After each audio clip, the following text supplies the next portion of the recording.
Bom dia. Bom dia. Como passaram de ontem? Chegando e fazendo prova alguns. Jesus, me ajuda aí. Vamos ter uma palavra de oração? Feche seus olhos. Graças te damos, ó Deus, pela oportunidade que temos de investir tempo estudando, refletindo e nos preparando melhor para viver neste mundo e viver da melhor forma possível. Nós colocamos nossas vidas, nossos estudos na tua presença e oramos em nome de Jesus. Amém. Amém. Ontem tivemos a oportunidade de conversar um pouquinho lá no salão embaixo, antes da aula inaugural, da aula magna. Ouvir um pouco vocês, ver que temos pessoas de várias regiões do Brasil e também de várias denominações, Temos igrejas históricas, tradicionais, igrejas históricas pentecostais, igrejas mais contemporâneas, e todas elas buscando essa capacitação numa área que é a área do aconselhamento pastoral. Nesse primeiro momento, eu gostaria de ser mais expositivo, porque eu quero apresentar para vocês uma linha de raciocínio, quero apresentar referenciais teóricos que nos ajudem a compreender o tema que vamos refletir, para que possamos partir do mesmo pressuposto. Senão nós usamos uma mesma palavra para falar de coisas diferentes, E aí, ao invés de comunicar, a gente não comunica, porque os nossos signos não são os mesmos, os nossos códigos não são os mesmos. Então eu gostaria de iniciar relembrando que é um curso de pós-graduação. Ele é lato sensu. Vocês viram que agora nasceu o estrito sensu. Ontem vocês receberam em primeira mão que teremos estrito sensu em aconselhamento pastoral, mas é um curso lato sensu de aconselhamento pastoral. O que é importante? Lembrar, assim como eu falei ontem, que nós estamos num ambiente de pós-graduação, então não cabe a um professor responder, todos os temas. Nós respondemos juntos porque temos formações e competências que se unem e construímos juntos esse saber. Então, primeiro apontamento é um curso lato sensu. Precisamos de lembrar também que o tema específico desta disciplina é aconselhamento pastoral familiar e conflitos. Quer dizer, como que você lidar com essa questão própria do aconselhamento na família diante de conflitos. Então é um recorte que a disciplina faz. E como eu me apresentei ontem, sou professor aqui da casa, servi essa casa muitos anos num outro papel, numa função um pouco mais burocrática e em nome da igreja, olhando para dentro da universidade por 9 anos, e há 2 anos estou como docente. Ano passado de tempo parcial, este ano de tempo integral, ainda que eu more em Campinas. Então eu tenho uma carga de aulas que eu junto em 2 dias aqui na universidade, para que eu possa responder à expectativa da própria universidade. Infelizmente estou sem o laptop aqui para ter esse retorno. Qual que é o objetivo geral desta disciplina, desta matéria que nós vamos refletir? Apresentar referenciais teóricos, ok? Então, por um lado, referenciais teóricos que nos ajudem. Eu preparei aqui materiais para fornecer para vocês, para dizer, olha, sobre esse tema, vamos pensar por aqui, olha, sugestão bibliográfica, inclusive todo este material aqui, ele estará na plataforma, são N textos e artigos, da época que eu fiz pós-graduação, eu tenho anotações que o professor James Ferris fez aqui, e ele era professor dessa disciplina. Então são materiais que podem auxiliar. Eu trouxe em átomo, né? Você pode fazer uso dele em bits, mas se alguém falar, olha, para mim é mais difícil alguns aspectos, para lá é caro impressão, para lá é caro xerox, por aqui é barato. Então quem for representante da turma aí que puder auxiliar, eu posso fornecer, inclusive eu já trouxe até os slides já prontinhos. Se você quiser levar o seu material, né, em átomo, você já tem ele aqui, né, físico, para poder servir. Então, referenciais teóricos. Para vocês dizem, olha, na área X nós temos esse, Y, e aí nós construímos juntos. Você pode dizer, olha professor, eu sugiro também, eu fiz a leitura, e a gente constrói esse tipo de fundamentação teórica.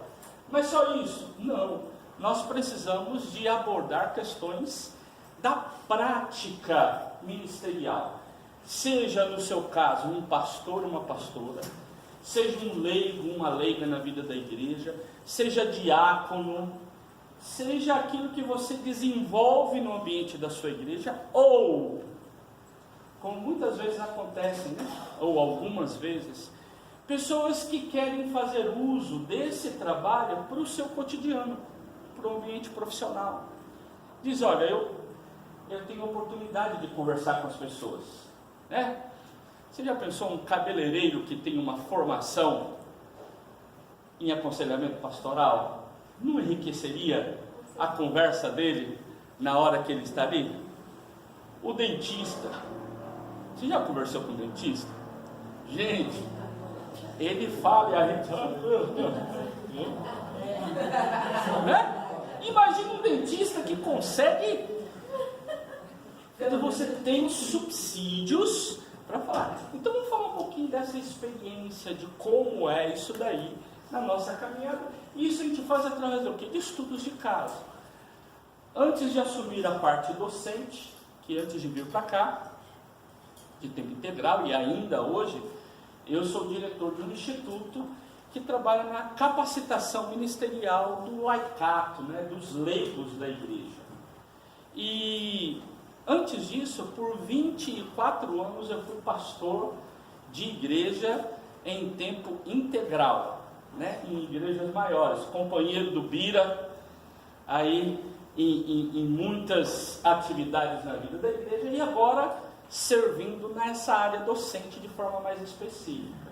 Então tem casos que a gente pode trabalhar, pensar, refletir, e são esses estudos nos ajudam aqui a compreender o tema da disciplina.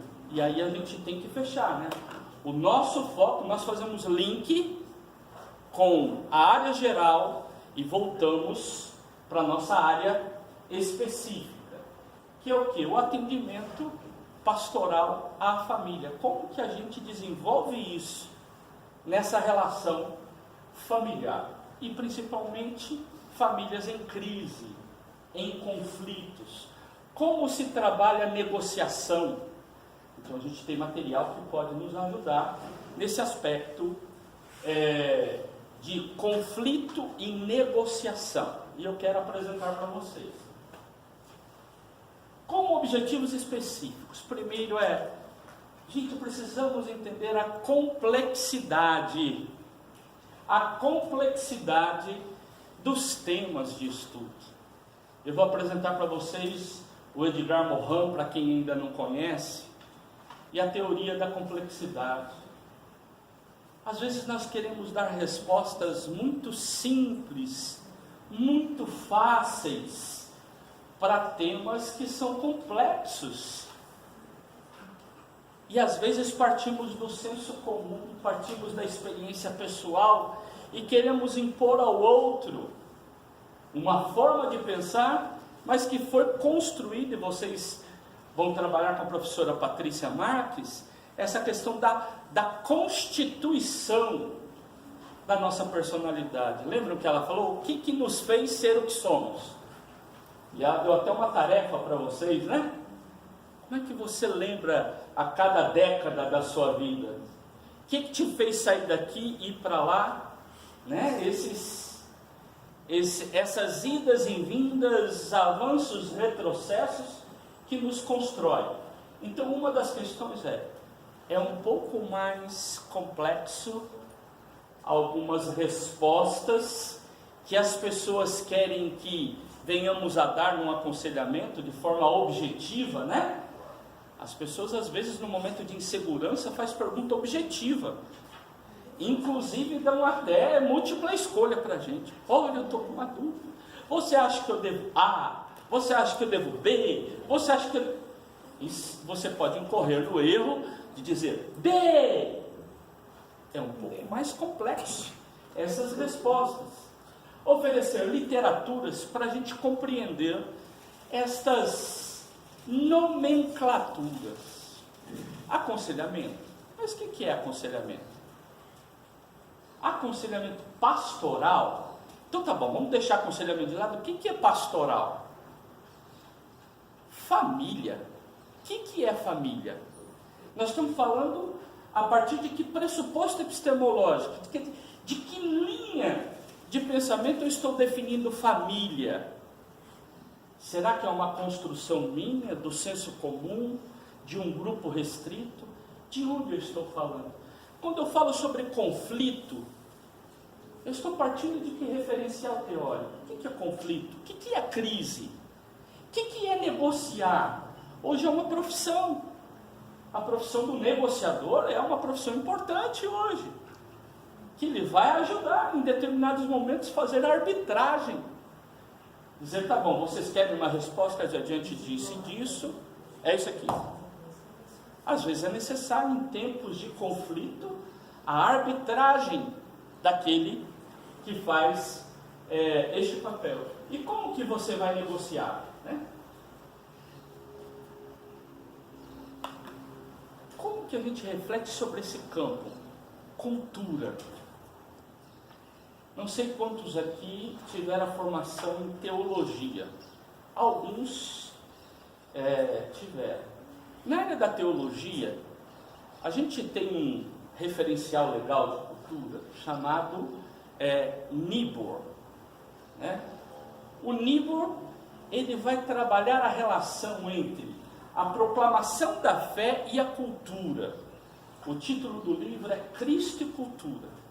Ele vai dizer, no decorrer da história, a igreja às vezes trabalhou esse tema do Cristo e cultura como Cristo acima da cultura, Cristo e cultura em antagonismo, né?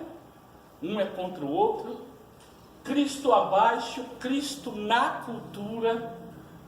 Então a grande questão é como que nós trabalhamos a cultura, os choques culturais. A gente pensa na cultura quando vamos falar às vezes de missão transcultural, como é a cultura lá na tribo X, no povo X. Mas e hoje? Essas múltiplas tribos no mundo urbano.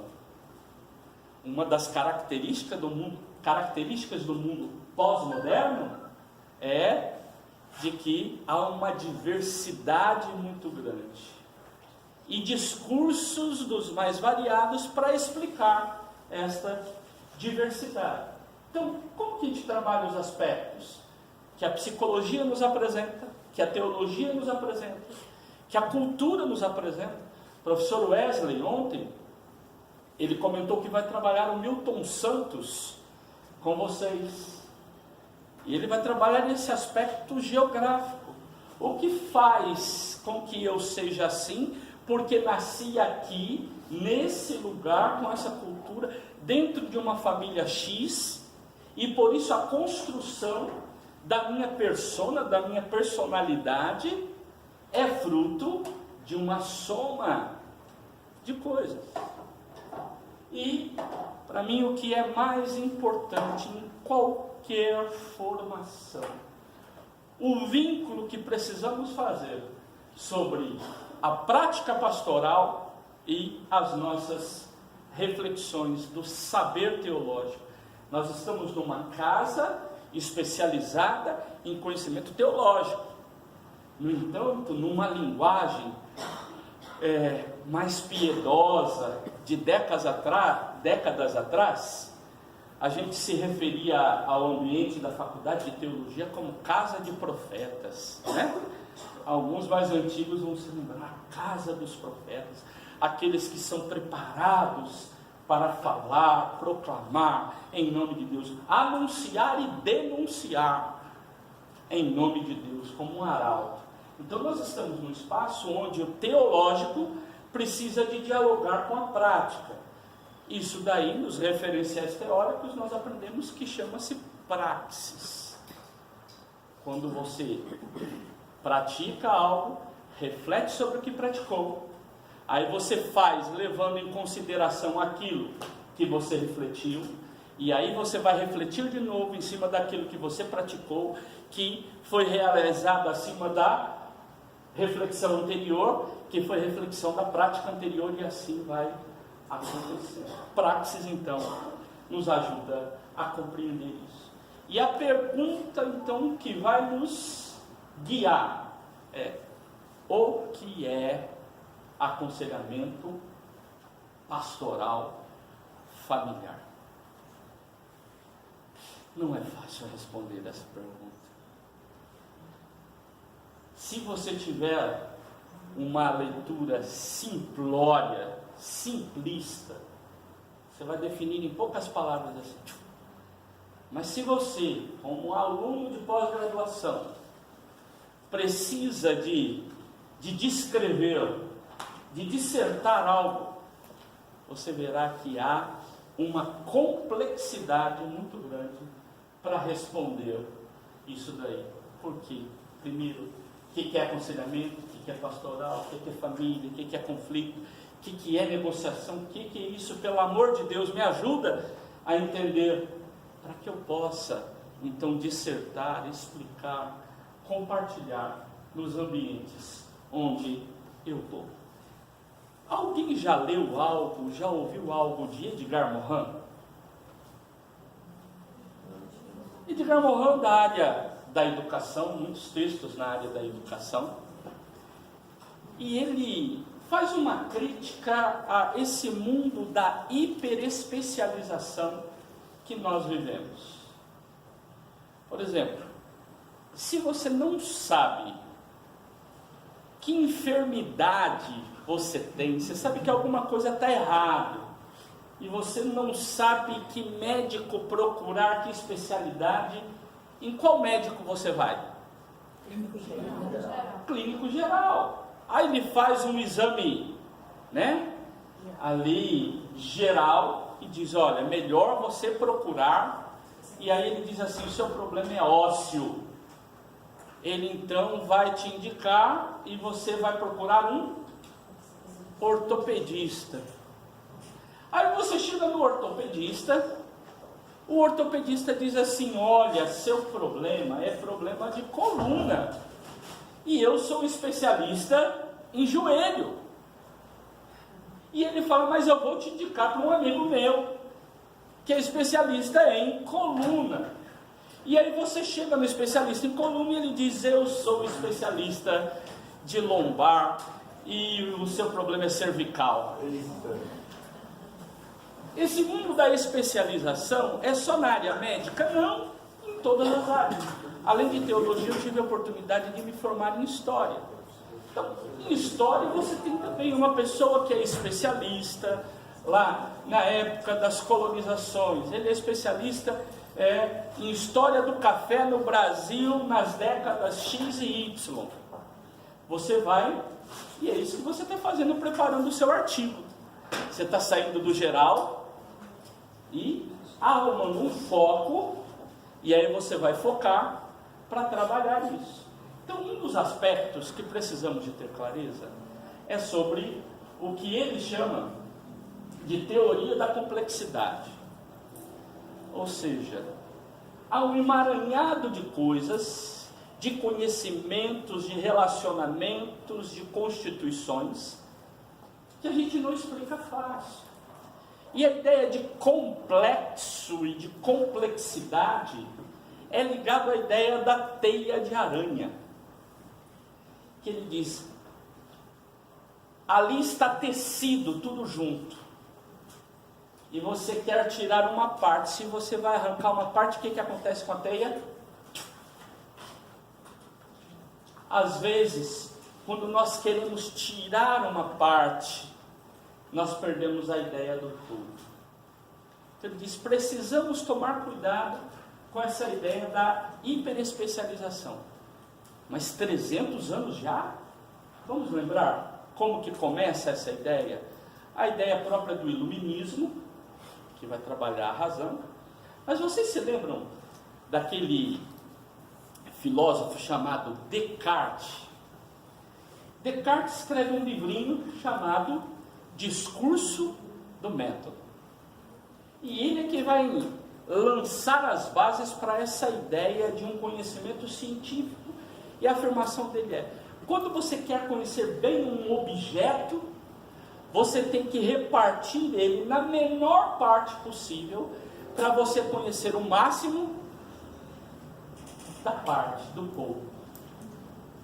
E aí essa ideia da especialização vai crescendo. Agora, em contrapartida à ideia da especialização, nós tivemos também uma ideia do todo, né? E aí em alguns momentos já foi mais forte, hoje um pouco menos, mas algum tempo atrás se falava muito da visão holística, lembram? Você precisa de ter ideia do holístico. Edgar Morin traz uma ideia legal. Ele diz, nem lá nem cá, nem tanto ao mar, nem tanto à terra. Ele vai dizer assim, é necessário um conhecimento hologramático. E o que ele vai chamar de hologramático? Ele vai dizer que hologramática é quando você consegue ver a parte no todo e o todo na parte. Quando você consegue fazer essa relação, parte, todo, todo, parte. Nem só especialização, nem só essa ideia do todo. Querem saber um pouco mais? Sugestões bibliográficas. Fantásticas as abordagens de Edgar Morin, e que vale a pena. Cabeça Feita é muito legal, a educação do futuro, né, os 7 saberes para a educação do futuro, é fantástico. Você vê como ele aborda a questão do saber, do conhecimento. Conhecimento para quê? Então vale a pena você investir na leitura de Edgar Morin. Mas dele, o que eu quero trazer para nós? Não existem respostas fáceis. Os nossos objetos de pesquisa, eles são complexos, por isso seus estudos são complexos. E aí a gente precisa da ajuda de uma área da filosofia chamada epistemologia. Quem já está acostumado com essa palavra não se assusta com ela, mas quem se esqueceu, não se lembra, vai falar, meu Deus, que palavrão. Epistemologia, junção de 2 palavrinhas gregas que nos ajudam a entender essa formação do conhecimento. Episteme, conhecimento, logia, estudo. Então, uma área da filosofia que se preocupa com as várias formas de conhecimento. Você pode conhecer um objeto de várias formas, de vários prismas. Olha que legal essa frase que o Leonardo Boff coloca naquele livro lá, A Águia e a Galinha. Não sei quantos já tiveram a oportunidade de ler A Águia e a Galinha. E ele coloca esta frase, e a frase é: todo o ponto de vista é a vista de um ponto. Ele vai afirmar: depende de onde estão os meus pés, para que lado ele está voltado, é a visão que eu tenho do objeto que eu analiso. Então me ajudem a pensar um pouquinho. São 3 ou 4 madeiras. Tem 2 caras brigando e você é o negociador, a negociadora que vai ter que ajudar. E aí te perguntam: é 3 ou é 4? 4. Pelo ponto de vista. Mas aí eu falo: não, eu gosto desse cara aqui, vou ver do lado dele aqui. Não, olha aqui, ó. São 4. Quando a gente olha pra cá, é 4. Quando a gente olha pra lá, é 3. Mas tem hora que a coisa parece ser tão fácil. E elas falam: eu tenho certeza que é um 9. O outro fala: eu tenho certeza que é um 6. Eu vi. Então imagine que depende de onde nós estamos para nós afirmarmos algumas coisas. Imagine uma pessoa lá na ilha, louco por um barco para sair, sumir, vazar, cascar na capivara, deitar o cabelo, sei lá qual que é. Vê um barquinho lá longe. Um barco! Uhul! O carinha que está à deriva está louco por terra, olha de lá e fala: terra à vista. Basta trocar os dois de lugar? Não. Dali a pouco eles vão ter a mesma sensação. A sensação do outro. Então depende de onde eu estou, para que eu possa compreender o meu objeto. Isso aqui é um desenho, mas é um desenho em perspectiva. Logo, quando você olha para o desenho, ainda que tenha sido feito numa folha, quando você olha para ele, dá ideia de profundidade. Parece que você está enxergando lá, aquela mesinha lá no fundo. Dá para colocar um vasinho lá naquela mesa. Ou seja, é a forma que se apresenta para mim este objeto. Você tem esse senhor barbudo, e esse senhor barbudo aí de repente você fala: vamos dar um rolê. E aí você fala assim: caraca, moleque, não era um homem barbudo? E você fala: é um homem barbudo ou é um cachorrinho comendo um osso, roendo um osso? Espera aí. Quer dizer, como que fica esse aspecto dos nossos olhares? Olha o dilema desse rinoceronte.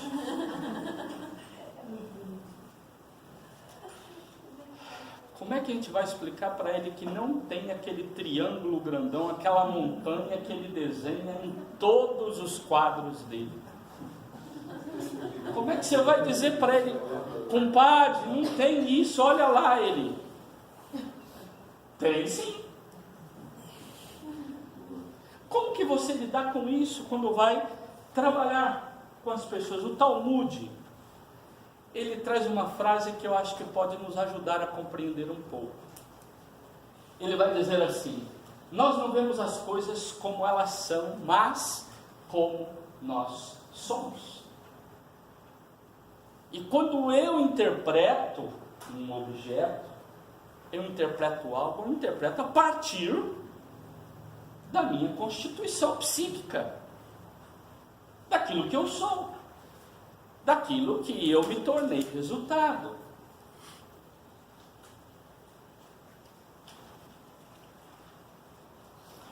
Um Um outro que eu gostaria de apresentar aqui é o Carlos Mesters. Quem é da área de teologia já leu alguma coisa.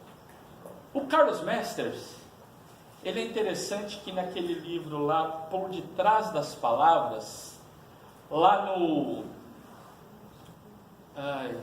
no prefácio, ele faz uma afirmação. E eu salvei provavelmente no outro documento e não nesse. Eu estava com 2 pendrives. E ele fala o seguinte, que a verdade, o conhecimento, está do lado de fora da janela. E depende do lugar que eu estou dentro da sala para eu ter acesso àquilo que está do lado de fora. Ele diz, se eu estou perto da janela, eu tenho uma visão, um horizonte maior. Se eu estou no fundo da sala, eu tenho uma visão mais restrita. Se eu me chego para a esquerda, eu vejo a torre da igreja. Se eu chego para a direita, eu vejo a praça da cidade. Aquilo que eu vou olhar como verdade depende do lugar onde eu estou. Nós não vamos entrar em teorias mais complexas da epistemologia, subjetivismo, objetivismo, materialismo dialético e outras possibilidades. Em outros momentos vocês poderão se aprofundar. Mas daqui eu queria que nós tivéssemos clareza de que você participa da construção do saber. Adam Schaff, que é um historiador e alguém da área da epistemologia a partir da história, ele vai dizer, é necessário aprender sobre a boa subjetividade. Olha que interessante. E o que ele chama de boa subjetividade? Quando a pessoa está sendo subjetiva e sabe que está sendo subjetiva. Ela está consciente da sua subjetividade. Porque no decorrer da história, nós tivemos o positivismo que dava a ideia da objetividade, O objeto se mostra. O meu papel é apenas descrever o objeto. Uma outra área da reflexão diz, não, o objeto está ali, mas sou eu que interpreto este objeto, o chamado subjetivismo. Uma teoria possível, que é o materialismo dialético, é quando você diz, espera aí, Hegel trabalhava isso no mundo das ideias, Marx vai trabalhar isso no mundo da matéria, no materialismo histórico dialético. Ele vai dizer, a gente precisa de entender que tem uma relação entre objeto e sujeito. Então eu preciso de ter clareza da subjetividade, que aquilo que eu falo, por mais que eu esteja embasado em referenciais, eu estou falando a partir daquilo que eu tive acesso. Estou falando a partir daquele lugar que eu estava na sala, enxergando para fora da janela. Se eu tenho clareza disso, quem sabe alguns dogmas que não são nada religiosos, pode cair por terra. Algumas exclusões podem cair por terra. A pergunta é, de que pressuposto epistemológico nós estamos partindo para falar de aconselhamento? De que pressuposto? Quem são os referenciais? Qual é o foco que nós estamos dando para falar sobre isso? Não pode ser a experiência. Minha avó dizia, ótimo. Isso daí como uma ilustração, é ótimo. Mas quando nós vamos trabalhar a partir da academia, conceitos, eu preciso de referenciais teóricos da área. E aí quando eu me lembro dessa ideia da complexidade, eu lembro que o próprio ser humano é um ser complexo, e que a gente não explica de uma forma tão fácil assim, Quantas possibilidades a gente tem para falar do ser humano? Vamos pensar aqui. Diferentemente de todo o resto da natureza, nós somos o único ser que pensa. Existem seres vivos e seres não vivos na natureza. Dentre os seres vivos, nós somos o único que pensa. Alguém que pode nos ajudar numa ilustração, e eu gosto de usar ela, é o Rousseau. O Rousseau vai usar uma parábola, uma comparação. Claro que nós estamos falando lá da época dele, gente. Século XVIII. Você poderia ter uma explicação mais complexa hoje, com todos os dados da tecnologia. Mas olha, como ele de forma mais simples, ele consegue nos ajudar a entender essa questão. Ele diz, gente, isso daqui é um neologismo, tá? Eu que inventei, não existe, e nem foi o Rousseau que disse. Sou eu. Lembra lá no texto bíblico? Sou eu quem diz, não o Senhor. Sou eu quem diz e não Rousseau, né? Pombo só sabe pombear.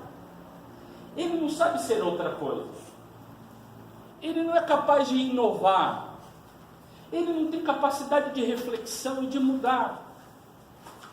E o gato só sabe, neologismo também, gatear. Gato só sabe ser gato.com.br. Você não muda isso nele, muda? Você não tem condições. Não, eu vou educar, meu gato vai falar. Meu gato vai latir ao invés de miar. Não é possível isso. Gato é gato. Se você pegar um tanto de alpiste, colocar na frente do gato e dizer, olha aqui meu amigo, ou você come alpiste, ou você morre de fome. A natureza dele vai dizer assim, eu morro de fome. Não é da minha constituição comer esse tipo de semente. E aí você vai e compra lá carne de primeira, filé mignon. Chega na frente do pombo e fala, ou você come carne ou morre. Ele vai ser pombo, ele vai pombear. E o ato de pombear é não comer carne. Não faz parte da Constituição. Eu e você somos diferentes. Nós comemos alpiste. A gente não coloca alpiste na salada. E aí quanto tipo de alpistezinho a gente usa? O gato não fala, sabe que inclusive eu estou com um probleminha de intestino? Acho que eu vou comer esse alpiste que me faz bem. Mas eu e você colocamos num monte de comida e falamos, isso faz bem. A gente come filé mignon. Assado, cozido, frito, ao molho, cru. O que vier é 3 palitos, não é assim? A gente come o pombo e de quebra a gente come o gato. Gente, isso aqui é comida chique e muitos pais. Não estou falando do churrasquinho aqui na serra, não. Eu estou falando do prato gato, do prato cachorro. Você imagina? Você fala assim, nossa, credo. Você imagina um judeu olhando para a gente falando assim sobre feijoada, sobre toicinho? Você já pensou nisso? Então imagine, eu e você como ser humano, nós pensamos, logo a gente cria possibilidade. A gente não é como o gato ou o pombo que fala assim, ó, não como. A gente não, acho que eu vou experimentar, eu vou comer. Não, isso aqui faz bem? Ah, me disseram que faz. Não tem umas comidas ruins para dedéu que a gente come porque falam que faz bem? Quantas vezes? E a gente bate a berinjela na água, toma uma água terrível de rum. Isso daí para pressão, uma beleza. Né? Minha mãe, aqui está meu cunhado, que conhece ela muito bem. Minha mãe é daquela, minha mãe é antenada nesses negócios, sabe? E ela fica vendo. Aí ela assiste lá o Mais Você, o não sei o que lá, nem lembro os nomes disso daí. E aí ela entra na internet, aí ela descobre. Não porque uma raiz não sei das quantas, porque berinjela faz bem para... Ela manja. Ou seja, a gente cria a possibilidade. Se a gente cria a possibilidade, a gente se coloca diante de decisões. Como é que eu vou fazer? Para onde que eu vou? Ou seja, qual a melhor forma de fazer, de agir? Para que lado é que eu devo ir? E aí a gente se coloca em encruzilhadas. Como que nós vamos agir agora? Gato não tem que preocupar com isso. Seu cachorrinho dorme tranquilo, ele não tem preocupação no outro dia porque tem que escrever artigo de pós-graduação. Certo? O seu gatinho vai lá ronronar, deita lá no pezinho da cama lá de paz. Ele não está preocupado com o preço da gasolina.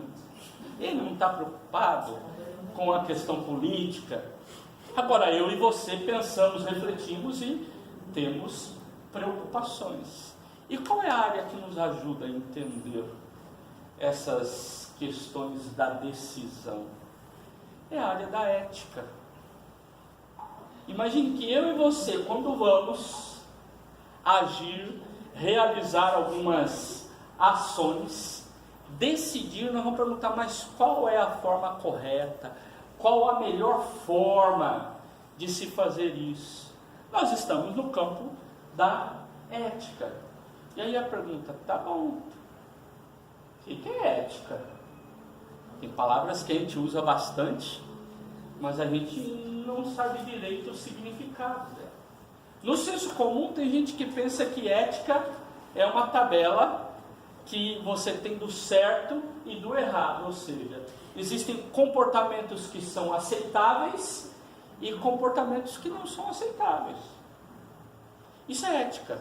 Por isso o Código de Ética dos Médicos diz, por isso o Código de Ética do Ministério Pastoral diz, e as pessoas têm ideia daquilo que é um manual, daquilo que é uma lei e chamam aquilo de ética. Aquilo não é ética. Ética, na realidade, é muito mais do que ter essas listas no bolso, né?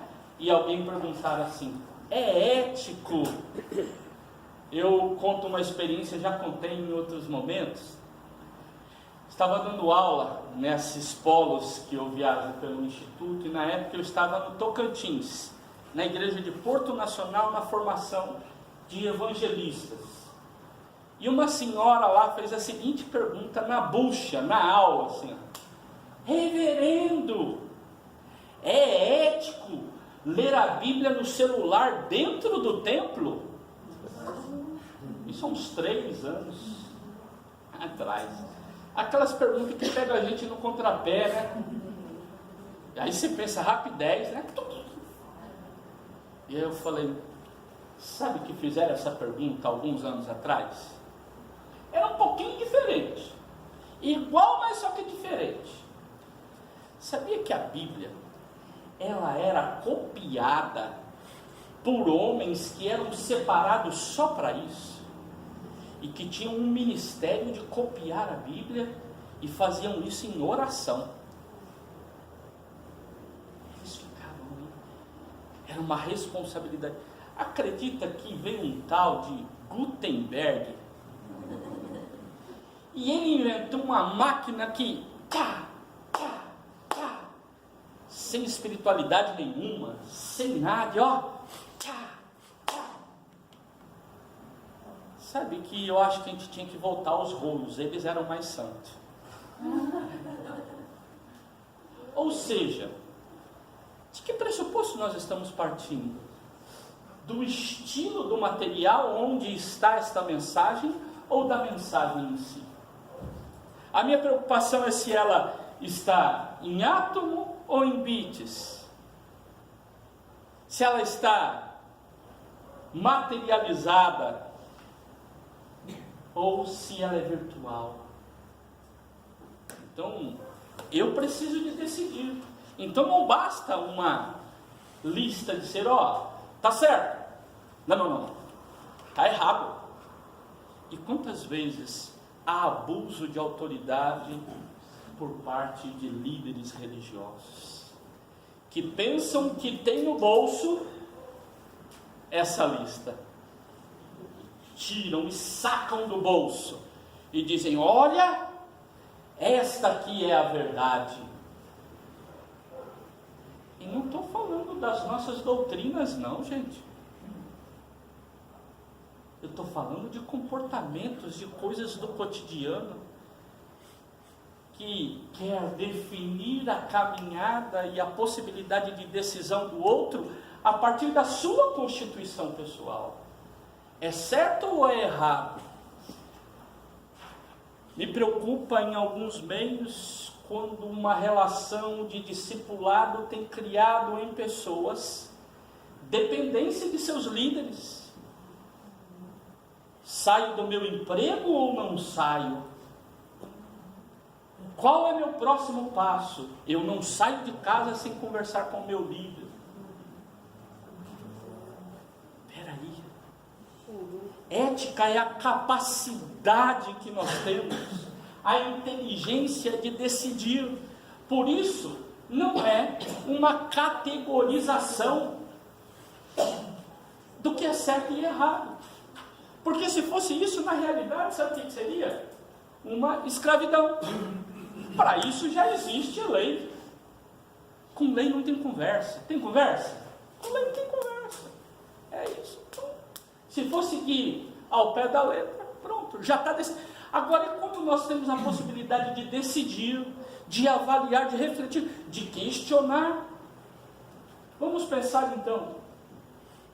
Ética pressupõe reflexão. Ética pressupõe uma inteligência para decidir. Não é algo que está pronto. Devo ou não devo? Não. É a capacidade que eu tenho de refletir, de pensar, de dialogar, de buscar referenciais. Ética é isso. Ética não é partir de decisões prévias, mas o ato de decidir a partir de reflexões. E aí então é uma liberdade de escolha. Será que a gente consegue levar pessoas que nós estamos aconselhando a assumirem posturas de autonomia, assumirem posturas de decisão de forma inteligente, mas a partir delas, sem a arbitragem que muitas vezes já aconteceu na história e que ao invés de ser libertadora, torna pessoas cativas àquele que está aconselhando ou liderando o processo. Lembram do Platão? Que Platão, hein?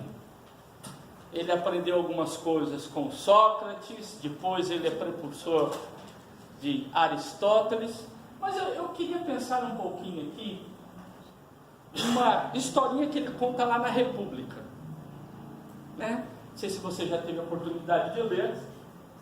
A República, a ideia é, como que a gente vive na polis, na cidade? A gente precisa de entender como que é a nossa dinâmica nessa cidade.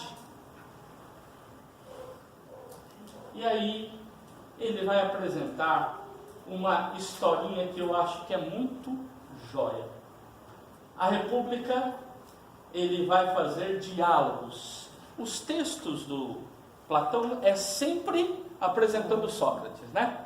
Sócrates é o personagem principal das histórias dos textos de Platão. Então você coloca, não sei quem já teve a oportunidade de ler o Banquete, né?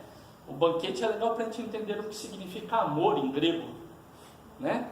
Uma das possibilidades de amor em grego, porque Sócrates dá uma lição ali fenomenal a partir do pensamento de Platão. Mas lá tem essa historinha do anel de Giges. Alguém já ouviu, já leu, se lembra? O anel de Giges é o seguinte, ele conta a historinha de que os pastores viviam numa região e sempre prestavam contas ao rei dos rebanhos e tudo. E um pastorzinho estava lá na sua caminhada e viu um buraco e descobriu numa caverna um gigante morto, e ele pega o anel desse gigante e ele vai para a reunião dos pastores. Lá na reunião dos pastores, a mania que às vezes as pessoas têm de ficar mexendo no anel, ele descobre que ele está mexendo no anel, de repente começam a falar dele como se ele não estivesse ali. Ele virava o anel para o outro lado, tchum, eles falavam reconhecendo que ele estava ali. Ele mudava, tchum, falavam como se ele não estivesse ali. E ele descobriu que aquele anel o tornava invisível. Ele vai então fazer uma campanha para que ele possa ser o representante dos pastores na próxima reunião com o rei. Lá, ele seduz a rainha com essa questão da invisibilidade e ele assassina o rei e se torna rei daquele povo. A pergunta de Platão é: como nós agimos quando ninguém está sabendo que somos nós?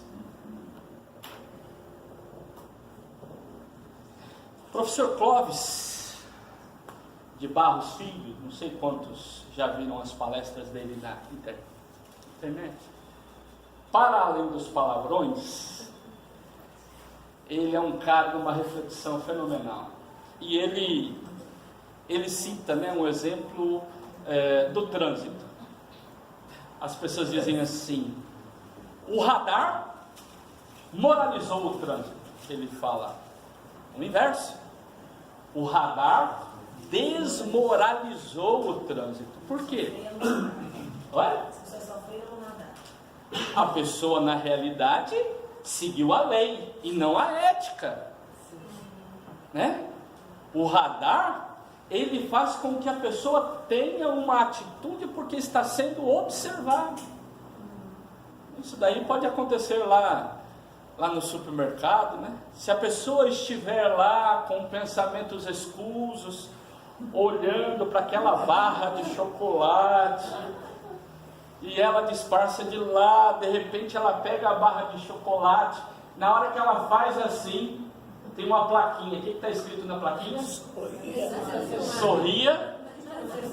Aí a pessoa assim: lembra do anel? Já não é ética, é lei, é medo de ser pego, não é isso? Então a gente precisa de olhar para esses aspectos. Se a gente quiser atualizar, quem lembra desse filme aí, O Homem Sem Sombra? Já assistiu? É a história de um cientista que ele começa a fazer teste em animais, descobre a possibilidade de torná-los invisíveis. E ele quer fazer o teste nele mesmo, consegue fazer, e ele se torna invisível. Ele é um cientista meio mala já. Ele não era flor que se cheira. Porém, depois da invisibilidade, ele fez coisas nada pautado pela ética de cientista. Então a grande questão é: como se age quando não está sendo observado? Eu divido o quarto com o professor Martim Barcala, não sei quantos aqui o conhecem.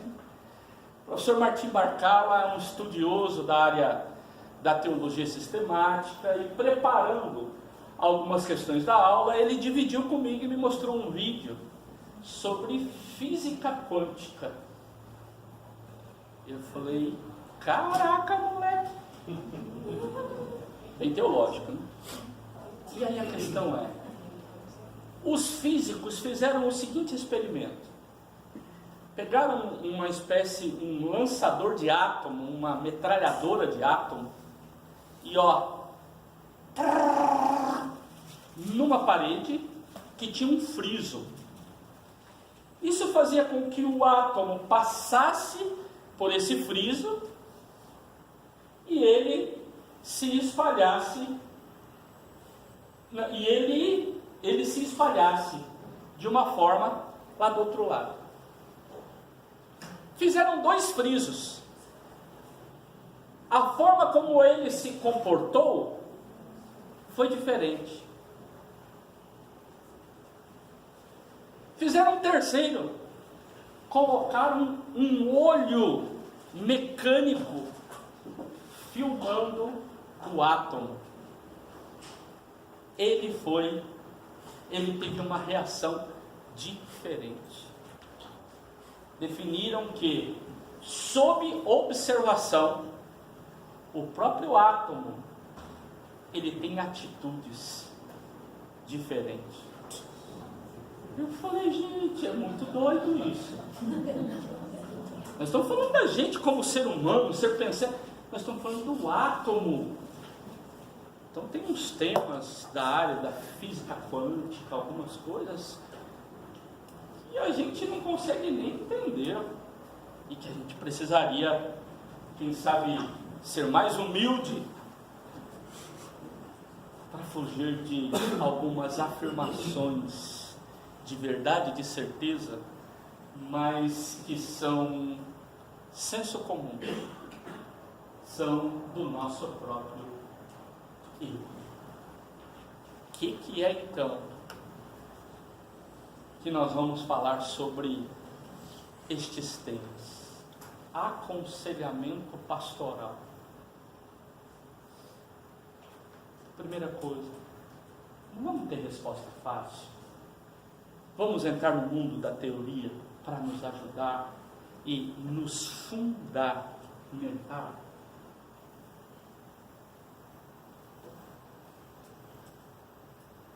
Para que a gente possa entender isso, eu quero dizer para você, é necessário mais ócio e menos negócio. Isso que vocês estão fazendo aqui chama-se ócio. Ócio não é ficar de bobeira, não é ficar lagartixando, não é ficar à toa na vida vendo a banda passar. Ócio é muito mais que isso. Usa-se muitas vezes o ócio numa linguagem do senso comum. Em português, ócio tem um significado muito pejorativo, né?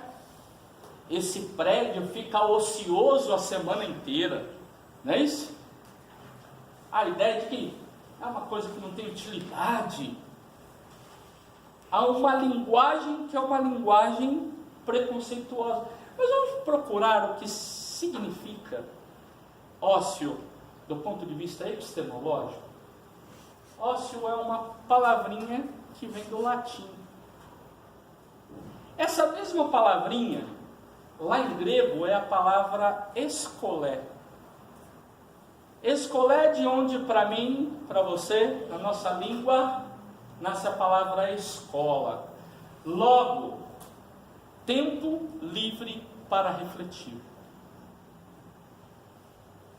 Vamos imaginar que quem não tem tempo livre para refletir, ele está no leque ósseo. Por quê? Ele está no não ósseo. Ele não tem disponibilidade, possibilidade para refletir. Como que a gente lidar com essa questão do ócio e do negócio? Vivemos numa sociedade onde ela não é nova, a filosofia pragmática, né? Ela é antiga já, tem séculos, mas ela tem regido muito as ações dos seres humanos. Quando a gente olha para o resultado, então as coisas não têm valor por si mesma, as coisas têm valor pelo resultado que provoca. Eu olho para o resultado Lembram que a gente trabalhava lá em matemática? A ordem dos fatores não altera o produto? Essa é uma mentalidade que a gente pode dizer, isso mesmo, não. Tem uma palavra, uma frase que doía muito em mim no ministério pastoral, quando eu ia em algum lugar, e alguma pessoa de forma irresponsável dizia assim, não preocupa não, sai rasgando e volta costurando.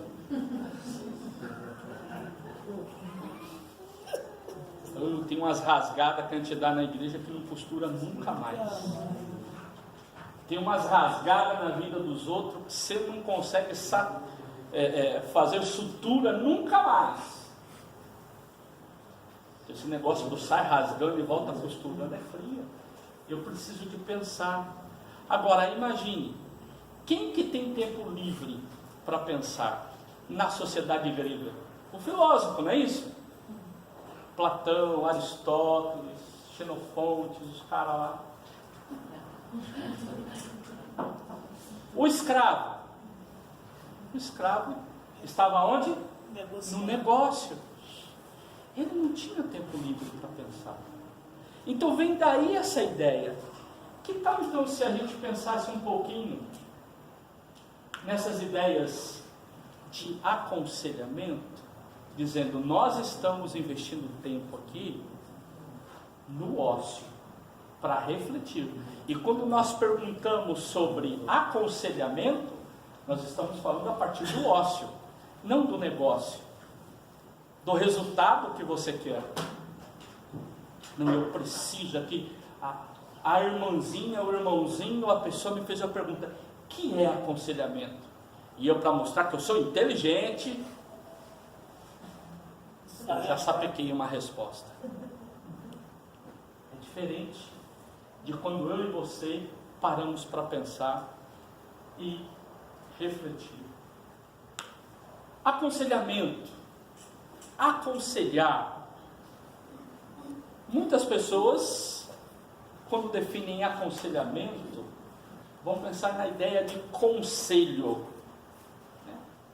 E aí uma possibilidade é ir lá no dicionário. É só o senso comum que apresenta isso? Não, o próprio dicionário vai dizer, aconselhamento é o ato de aconselhar. Aconselhar é o quê? Dar conselhos, indicar, recomendar, prescrever, receitar. O que seria o papel do conselheiro, da conselheira? Daquele que está auxiliando. Porque às vezes pensamos que é o ato de dar conselho.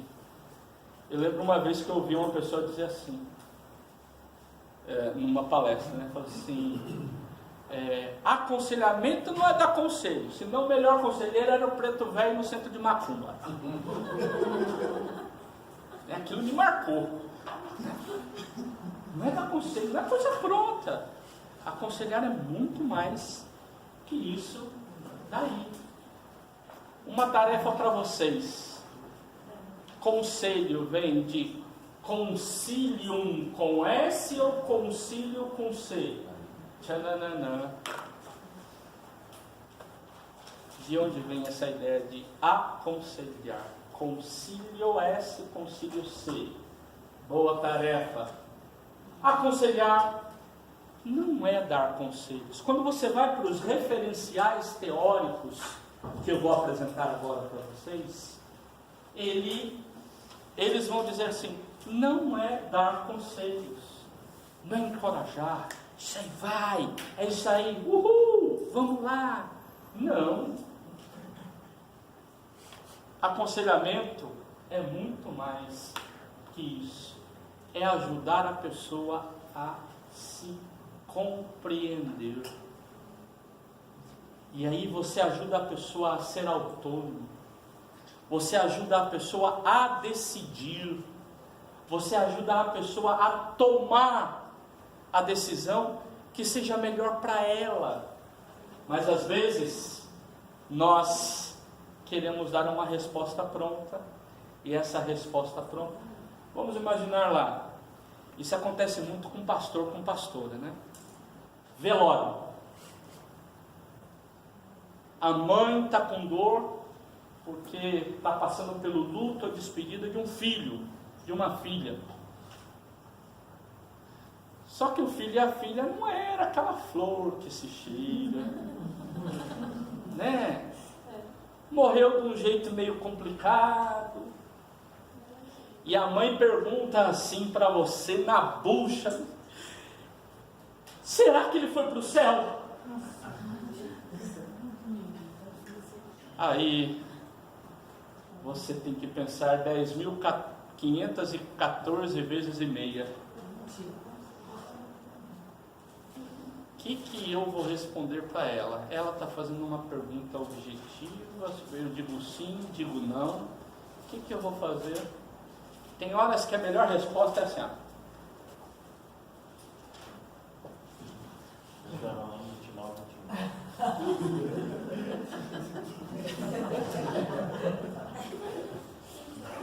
Cara de pirulito. Sabe por quê? Gente, existem coisas que ela não está fazendo pergunta objetiva. Ela é uma mãe que está com dor no coração. Aí o que você precisa é de acolher ela, de abraçar, de dizer: querida, eu não sei te responder isso, mas que o Papai do Céu esteja confortando o teu coração. Mas tirar o foco dessa resposta, porque na realidade ela está falando assim: está doendo, pastor, você não sabe o que é perder um filho. Ainda mais eu pedi meu filho para as drogas, para o roubo, e agora para a morte. Então imagine, o que é você causar na pessoa? A autonomia, para que ela mesma, num segundo momento, nós vamos ver um pouquinho sobre o processo do luto, ela mesma, ela possa trabalhar isso no seu coraçãozinho de mãe, sofrido, machucado.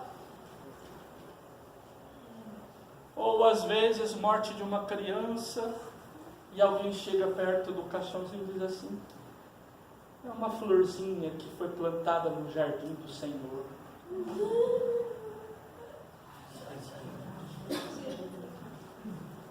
Mas que Deus jardineiro egoísta de uma filha. A gente tem boa intenção, mas já diz o ditado que de boa intenção aquele lugar está cheio.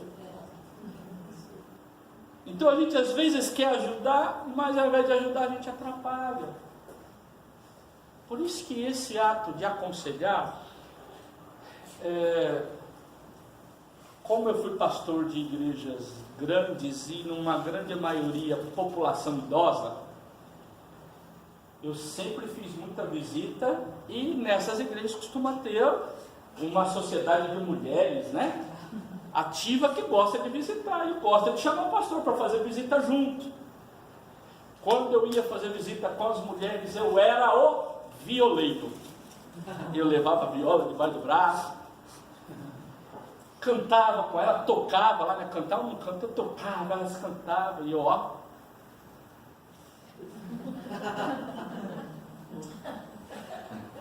Por que aquele não era um bom espaço para a visita pastoral? Era a visita das mulheres.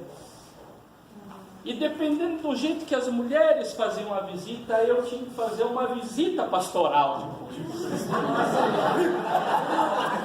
Porque a mulher, a líder ou as irmãs se reuniam lá, e a pessoa que recebia visita, sofrida, machucada, dizia assim: eu não aguento mais o meu marido, ele bebe demais, eu não aguento mais, ele vai...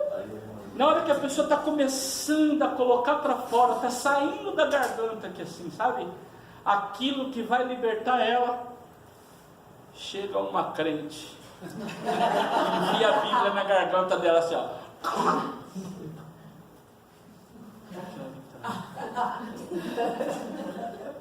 Ao invés de deixar a pessoa falar, promover catarse, jogar para fora, libertar. Se ela fala palavrão, não esquenta a cabeça não.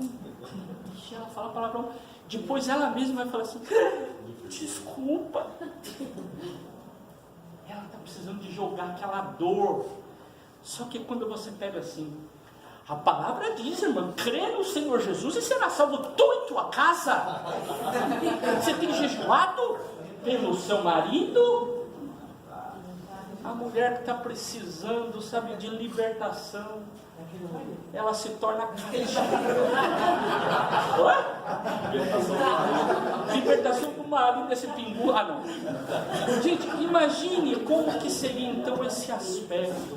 Ou às vezes, quando minimiza o problema. A mulher acaba de falar do seu problema conjugal. Ela até diz, ih, boba, o meu marido bebe e meu filho mexe com droga. Minimizou. Minimizou. E minha filha é prostituta. Pronto, saiu o foco da mulher. A mulher se perdeu, ela não é mais nada. Aí tá todo mundo, menina. Não é assim? Então como que a gente trabalha esse aspecto de levar as pessoas a esse amadurecimento, a essa autonomia? Aconselhar não é dar conselho objetivo. E eu fico preocupado quando eu vejo assim algumas abordagens. Olha, o aconselhamento bíblico é, gente, para a gente fazer uma abordagem bíblico-teológica séria, a gente precisa de um estudo mais aprofundado. Minha cadeira aqui na universidade é homilética, né? Então eu sou responsável, junto aos alunos, de ajudar a trabalhar o aspecto da preparação e da apresentação do sermão. E uma das coisas que eu sempre trabalho com os alunos é para a gente tomar cuidado com o improviso, porque as pessoas chamam de inspiração aquilo que na realidade é improvisação. Né? Elas acham que o ato de improvisar algo, assim, não, eu senti, o Espírito me falou agora. É uma improvisação. Quando a pessoa tem lastro, bagagem, ela tem material para improvisar. Agora, quando não tem, ela não consegue improvisar. Aí eu falo que existem os sermões tiririca, né? Lembra aqueles sermões lá? Florentina, nananina, Florentina. A pessoa prega o mesmo sermão em texto diferente. Ele muda de texto, mas o sermão é o mesmo. A gente às vezes faz isso no nosso aconselhamento. A gente já tem um padrão daquilo que a gente quer falar para a pessoa. Você dá uma sapecada num versículo diferente e coloca na goela da pessoa. A gente sai com uma sensação, vai embora para casa, ajudei uma pessoa. Mas na realidade a pessoa ficou mais oprimida ainda diante dos seus problemas e das suas dificuldades. Referenciais teóricos que podem nos ajudar. Eu diria que essa definição, principalmente essa parte final aqui, quando ele diz, olha, o papel daquele que assume o papel de conselheiro, de conselheira, é curar algumas vezes. Algumas vezes é isso. Outras vezes remediar e confortar. Olha que definição que pode nos ajudar bastante. Em alguns momentos, a gente precisa de passar as feridas, né? De curar as feridas. Tem gente machucada que chega até nós. E quando eu tenho uma ideia pré-estabelecida da verdade, eu digo, irmão, mas isso é fruto do pecado. Você está pagando o preço do pecado. E eu não olho para o outro como outro. Eu olho para o outro como um objeto que deve acolher aquilo que eu acho que é a verdade. Todo esse material está à disposição aqui e vai estar na plataforma para vocês. Então, fiquem tranquilos, façam as anotações quem quiserem, mas saibam que este material vai estar com vocês. Olha que interessante este outro referencial. Ele vai nos apresentar. Aconselhamento significa conversação. Eu tive a oportunidade na época da minha formação aqui de ser ministrado numa semana por um pastor que foi pastor aqui, foi professor aqui na faculdade de teologia quando ela foi fechada em 68. Ele foi o último professor a sair das casas. Muitos não conhecem aqui, mas nós temos as casas de alguns professores aqui. Ele foi o último a sair. E na época da ditadura, ele escondeu uma menina negra na casa dele. E tiveram que mudar o nome dela, porque o DOPS e a máfia da época estavam atrás dela. Para vocês terem ideia, na época da teologia da libertação, essa época, né, efervescente, descobertas da teologia latino-americana, de repente os alunos estavam de bobeira, baixava aí era aluno saindo correndo com um livro de Marx, de não sei o que, enterrando. Então nós temos histórias tristes. Nós temos uma dissertação de mestrado que acabou não, uns 2 anos que ela foi apresentada, do Marcelo Ramiro, que ele trabalha a igreja e a ditadura, e ele fala muito desses momentos.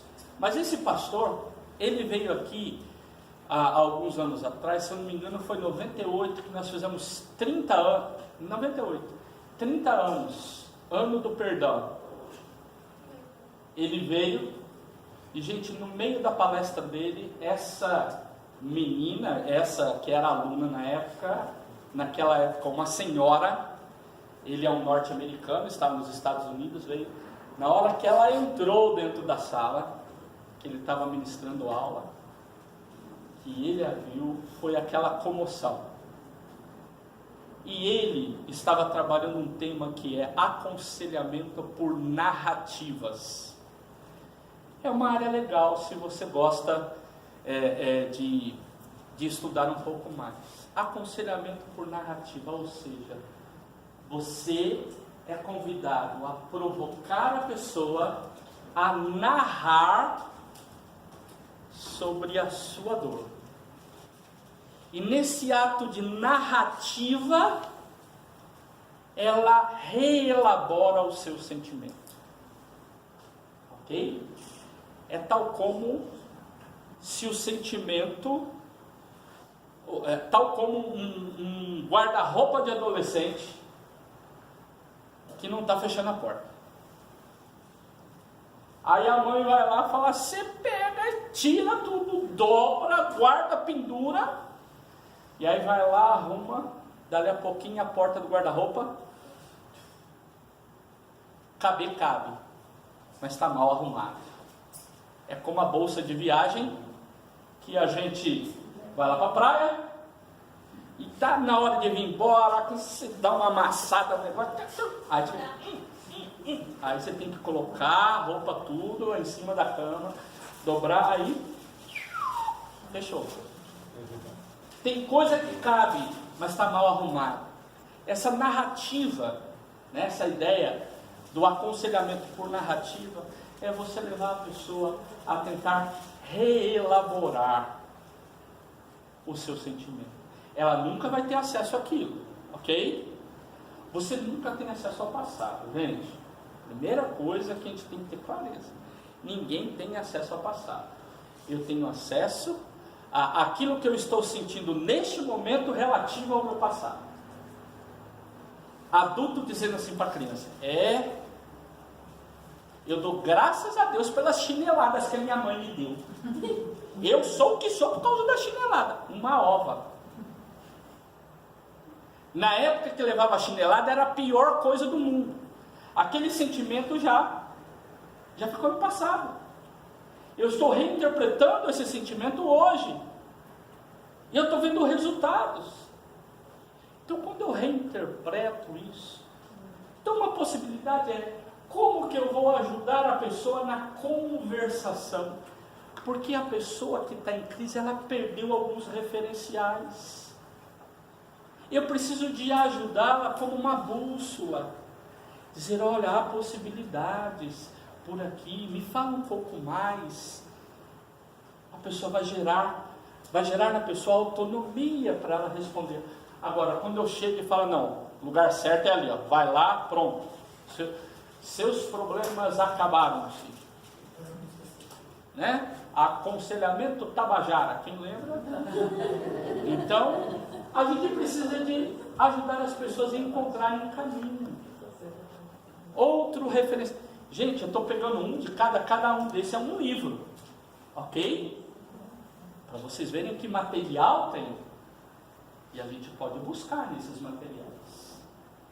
O Lothar, ele faz uma afirmação, e ele no texto dele, assim como o Klingel também, eles fazem a opção, no momento usar o conselheiro no feminino, no masculino, pastor no feminino, no masculino, né? São opções.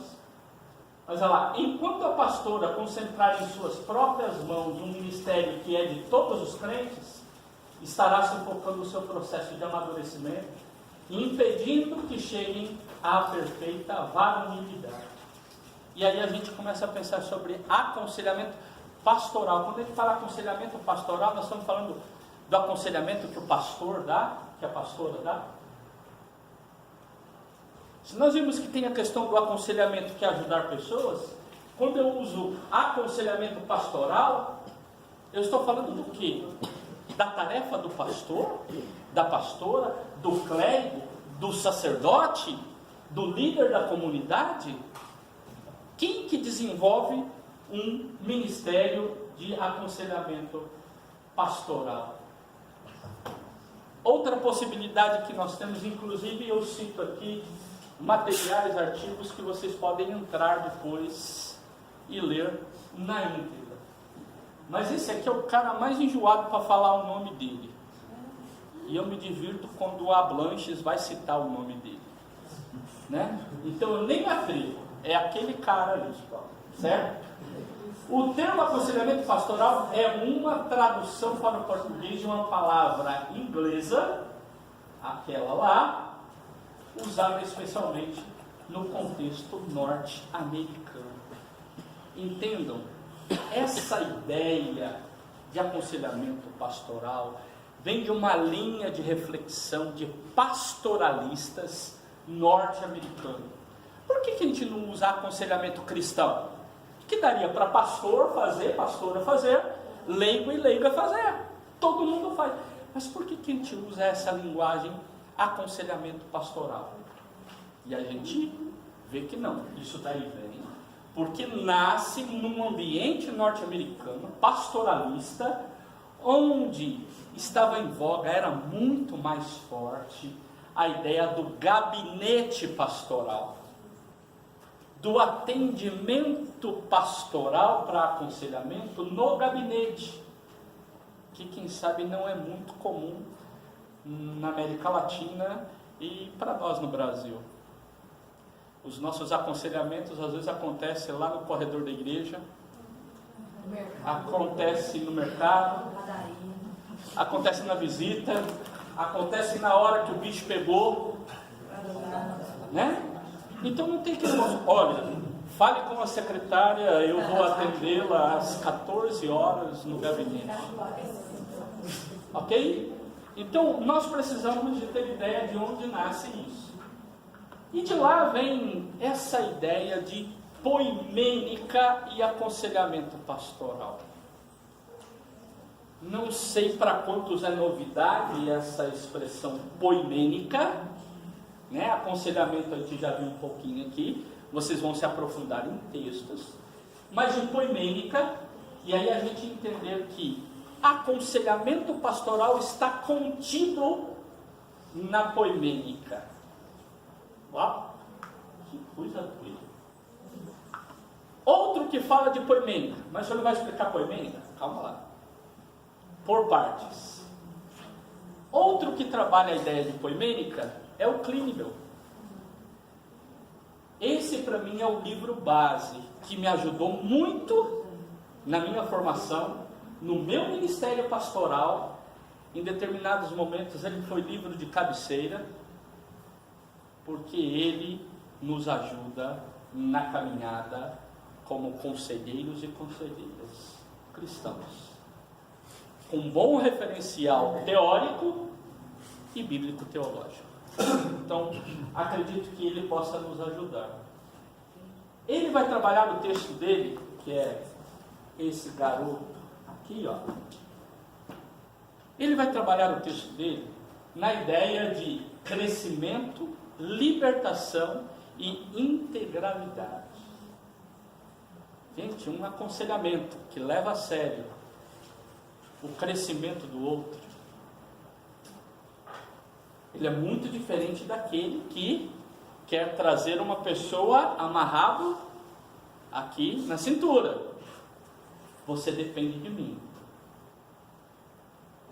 É você criar autonomia, libertação.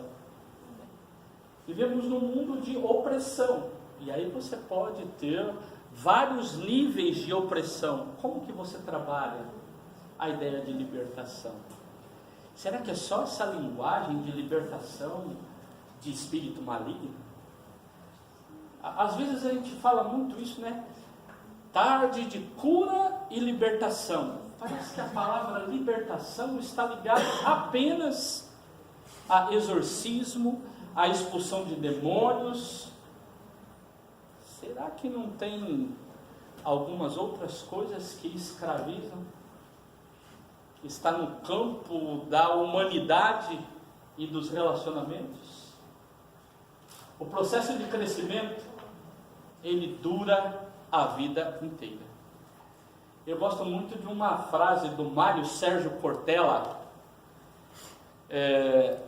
O meu mestrado é na área de envelhecimento populacional. Por ter sido pastor de igrejas com uma população idosa muito grande, eu falei, e daí? Como é que pastoreia só idoso, né? Muitos idosos, em muitas igrejas. E aí eu fui fazer minha pesquisa nessa área. Quer dizer, como que a igreja trabalha a sua pastoral junto à terceira idade? Qual é a preocupação? Porque a gente vê a igreja falando de ministério com criança, tem que investir na criança. A gente vê acampamento de jovens, encontrão e não sei o que, igreja contemporânea, tá? A gente vê encontro de casais e encontro de sós para o pessoal da meia-idade. E os mais velhos? Será que a gente não reproduz na igreja a mentalidade da sociedade? De que o idoso, a idosa já é bananeira que deu cacho? Não vamos gastar energia com esse povo, não. Então minha pesquisa foi toda nessa área, estudar o envelhecimento populacional, a dinâmica missionária junto a esse pessoal. E eu descobri uma frase do Mário Sérgio Cortella que eu gostei muito, não usei na minha dissertação, foi fruto das pesquisas. Que ele diz assim, ninguém nasce pronto e vai envelhecendo. Nós nascemos não pronto e vamos nos fazendo. Eu hoje sou vamos dizer assim, a edição mais nova do meu eu. Se existe alguma coisa velha em mim, é aquilo que ficou no meu passado. Nós somos seres não prontos. Nós nunca estamos prontos. Nós nos fazemos. E esse crescimento, ele acontece a vida toda. Ele acontece na caminhada da vida toda. Como que eu ajudo pessoas a vida toda? Desde a criança, do adolescente, do jovem, do adulto e do idoso. Na minha pesquisa eu descobri que nós temos terceira e quarta idade. Você tem velhos e você tem os mais velhos. Você tem uma turma dos 60 aos 75 e você tem uma outra galera dos 75 em diante. Como que você trabalha essa ideia com pessoas mais velhas? Como que você cuida dela? Porque ela ainda não está pronta. Ela está se fazendo. Como que você ajuda ela a reinventar as crises da idade? Na velhice, as pessoas se deparam com limitações físicas, limitações emocionais, relacionais, porque os filhos, os netos e os bisnetos já não querem ficar mais. E aí é um peso. E aí, vamos levar a avó ou a bisa lá na casa da tia, tipo assim, o pacotinho está entregue. Semana que vem você entrega. Como que você faz isso? Porque é para a vida inteira. Como que você trabalha um aconselhamento com uma pessoa idosa? Mas como que você trabalha com um adolescente?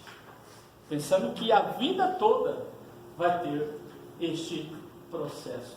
Então o papel de quem desenvolve o aconselhamento pastoral, ele precisa de levar em conta alguns aspectos. E esses aspectos são interdependentes. Então, Clinton, um resumo aqui para você entender essa formação dele é avivar a mente. Como que a gente trabalha com as pessoas? Para que elas possam decidir, para que possa funcionar, que ela não dependa que outro decida por ela. Revitalizar o corpo. Somos seres integrais, seres psicofísico-sociais. E aí, numa leitura teológica, espirituais. Como que a gente trabalha isso? A revitalização do corpo. A má interpretação bíblico-teológica fez com que tivéssemos uma leitura maniqueísta em determinados momentos. Uma leitura platônica de corpo, alma e espírito.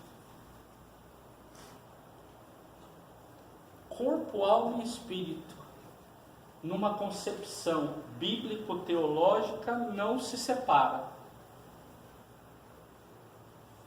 Numa concepção platônica, se separa.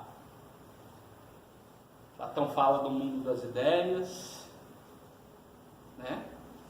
Não da caverna. O Aristóteles fala do mundo das ideias. A ideia de que nós vivíamos como uma alminha lá no mundo perfeito, e de repente a alminha caiu em cima do corpo. Logo, o corpo, ele é a prisão da alma. Então, o melhor a se fazer é vencer o corpo para libertar a alma. O corpo é mau, a alma é boa. Sócrates tomou cicuta de boa, libertando a alma. A forma como você... Agora, bíblico-teologicamente, a gente não tem como trabalhar isso. É um ser integral. Até porque eu fico pensando, se a gente vivesse nessas ideias aí, né? A gente encontrar um corpo falando, ei, você viu minha alma por aí? E se tivesse uma alma procurando um corpo por aí, você fala, ixi, alma penada. Quer dizer, numa reflexão bíblico-teológica, a gente existe tudo junto, misturado. E é como que eu trabalho a integralidade. Assim, olha, a saúde do meu irmão depende da saúde emocional, da saúde física, da saúde relacional, de toda essa complexidade que está ali relacionada. Renovar e enriquecer os seus relacionamentos íntimos. A gente precisa de ajudar pessoas nisso. Somos seres relacionais. Gosto muito de um filósofo chamado Martin Buber. Já ouviram falar desse amigo? Ele é o filósofo do relacionamento. Ele tem um texto intitulado Eu, Tu. E ele diz, existem relacionamentos que são relacionamentos eu, tu. Mas existem relacionamentos que são relacionamentos eu, isso. Eu, tu é quando eu valorizo o outro como uma alteridade, como uma outra pessoa, como um outro ser igual a mim. E eu crio uma lógica dialogal. O eu, isso é quando eu me relaciono com pessoas ou com qualquer área do mundo, entendendo aquilo como coisa. Isso acontece muitas vezes. Quantas vezes eu não estou falando com a Dona Maria? Eu estou falando com a faxineira, fala para a faxineira ir limpar lá. Eu coisifico, eu despersonalizo pessoas. E quantas vezes nos relacionamentos nós temos relações eu, isso, muito mais do que relações eu, tu. Martin Buber, vale a pena, hein? Aprofundar sua relação com a natureza e a biosfera. Nós precisamos de discutir o ecossistema. Nós precisamos discutir o ecossistema. Eu estou dentro desse ecossistema. Eu estou orientando uma monografia agora, que o aluno está trabalhando a questão da água, e ele quer fazer um link de teologia e ecologia, né? Ecoteologia, né? E ele quer fazer um link sobre isso. E uma das coisas que a gente precisa de refletir é como que nós trabalhamos o nosso relacionamento com a natureza. Um dos equívocos, muitas vezes, uma má interpretação bíblico-teológica, é quando você pega Gênesis e interpreta de forma errônea lá, dominai a terra, como se a gente estivesse num patamar acima do restante da natureza e nós somos os bons. Então a gente faz da natureza tudo o que a gente quer e a gente não se coloca como igual na natureza, como parte desta natureza. Então vejam que interessante quando a gente consegue se entender como parte deste mundo, não fora dele ou acima dele. Crescer em relação às instituições significativas em sua vida. A gente precisa de espaços que nos dê significado. A nossa comunidade de fé nos ajuda a sermos o que somos. Como que a gente cria laços? Vivemos num tempo em que as pessoas não querem laços com instituições. No campo eclesiológico você tem hoje as chamadas igrejas orgânicas. Já estudaram algo sobre isso? A igreja orgânica é aquela que a pessoa fala assim: não, nós não temos denominação, nós estamos reunindo aqui em casa, agora nós não queremos saber desse negócio de dízimo, de oferta, disso, a gente toma um café. As igrejas vão se adequando a alguns espaços para assim, não queremos relação com instituição, até porque tem muita instituição que já feriu pessoas. Esqueci o nome da autora, se você se lembra. Feridos. Oi? Marília Camargo. Isso. Feridos em nome de Deus, é isso? Isso. Feridos em nome de Deus. Ela faz uma pesquisa, ela foi ferida, e ela então vai fazer uma pesquisa, vai correr atrás para falar das pessoas que são feridas. O Paulo Romero defendeu a tese de doutorado dele aqui. E alguém se lembra? Virou o título de um livro. Paulo Romero, que ele fala também decepcionados com a graça. Na realidade é decepcionado com a instituição que fala da graça, né? Lembram da palavra de Gandhi sobre a colonização inglesa, os cristãos colonizando lá a Índia? Ele diz: aceito o vosso Cristo, mas não o vosso cristianismo. Como a gente precisa de entender relações com instituições. Por isso a busca de instituições sadias Como que a gente faz com que a instituição e o nosso relacionamento com a instituição seja sadio? Aprofundar e vitalizar seu relacionamento com Deus.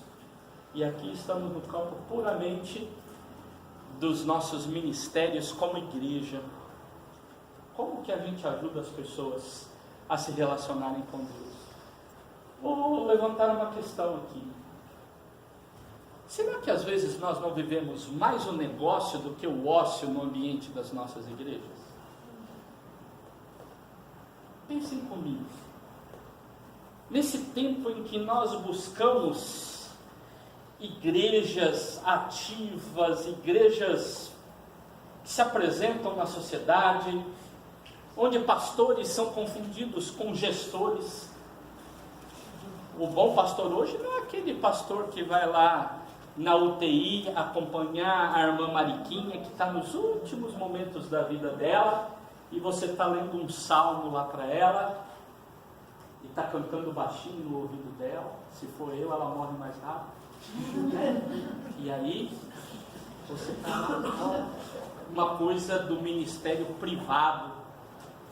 O bom pastor é aquele que construiu um império, aquele que construiu prédios, e aquilo está aparecendo. A ideia do gestor aparece mais.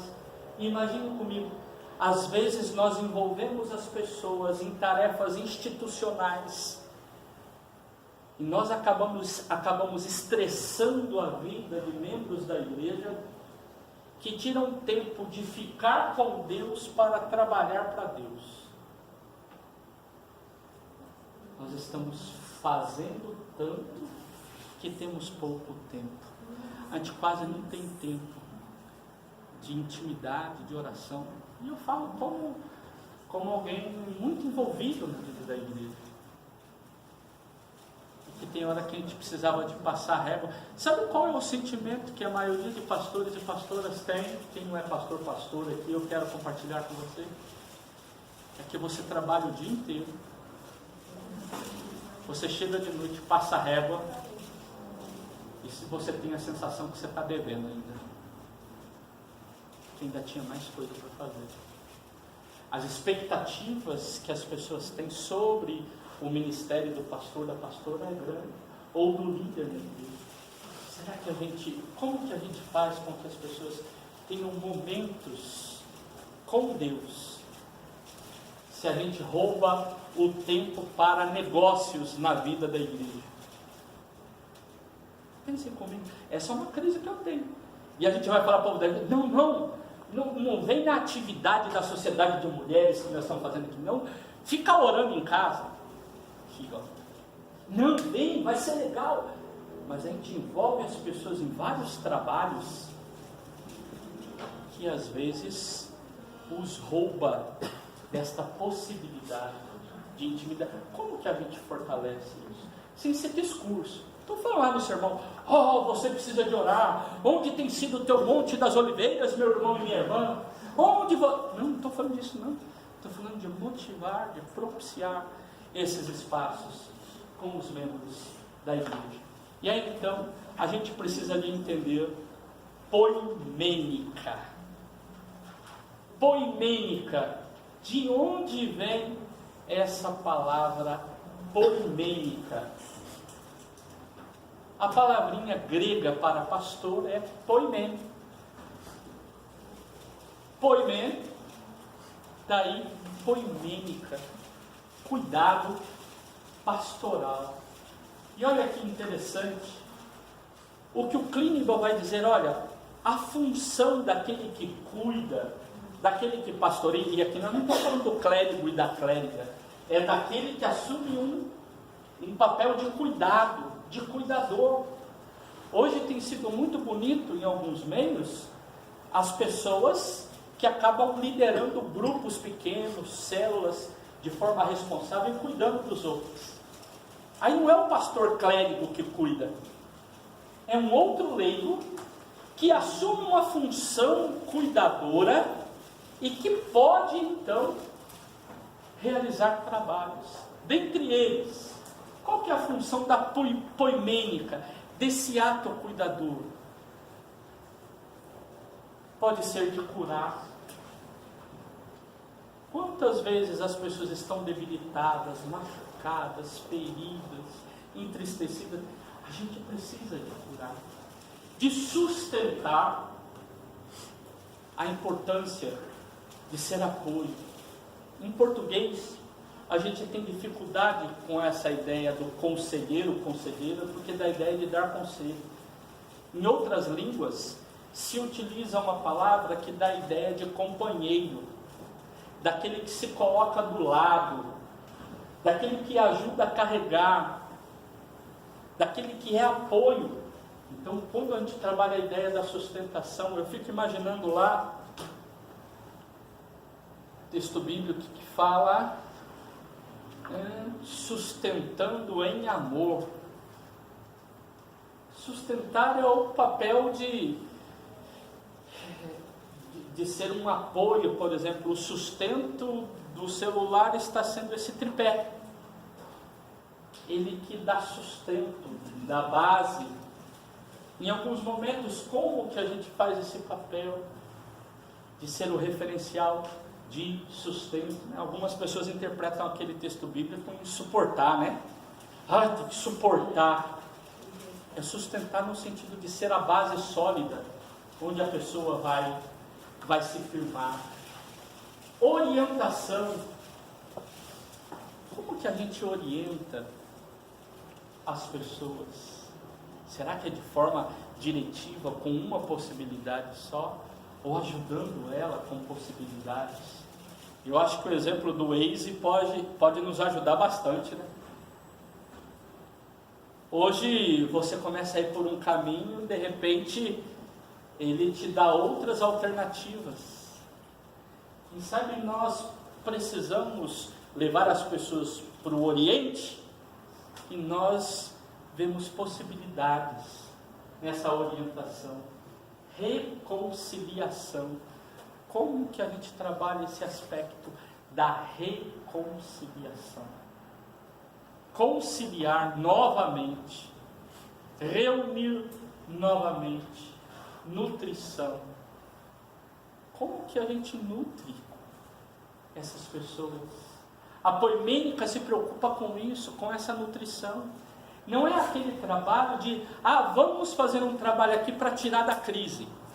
Saiu da crise, é como se fosse uma UTI da comunidade de fé. Quando a coisa está feia, você joga para dentro da UTI, sustenta, faz a pessoa, está vivo. Mas e daí? Como é que nós cuidamos dessa pessoa e nutrimos ela dia após dia? A comunidade de fé tem um papel importante. Por isso, se aconselhamento, como parte da poimênica, nós temos essas possibilidades teóricas, a pergunta é: e o que é pastoral? Vamos tomar café? Vamos.